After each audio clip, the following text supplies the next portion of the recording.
est-ce que tu as déjà entendu des grands dire que Jésus est la lumière du monde?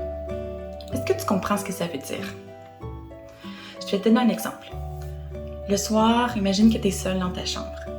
Il fait noir, donc tu es nerveux, inquiet. Tu vois quelque chose de sombre au coin de ta chambre, puis là, tu sais pas ce que c'est, tu vois un truc, tu penses que c'est un monstre, t'as peur. Et là, la lumière s'allume et en fait, c'était juste une pile de vêtements que tu as oublié de ranger. C'est tout. C'est un peu ça, Jésus.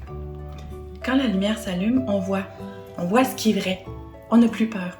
Quand on dit que Jésus est la lumière du monde, c'est un peu ça qu'on veut dire. Et par ton baptême, c'est comme s'il y a une petite lumière comme ça de Jésus qui s'allume en dedans de toi puis qui reste allumée. Mais si tu demandes à Jésus puis à l'Esprit Saint de penser avec toi, cette lumière-là, elle va te permettre de reconnaître Jésus dans les gens qui souffrent, dans les gens qui ont de la peine. Et de cette façon-là, tu vas vivre un petit peu comme Jésus. Et c'est pour ça que c'est important que la lumière est un des signes du baptême. Dans cet album, je m'adresse à l'enfant. Je lui parle avec des mots simples, avec des mots de son âge, comme s'il était avec moi, pour lui aider à comprendre et à revivre cette grande journée avec des histoires, avec des photos.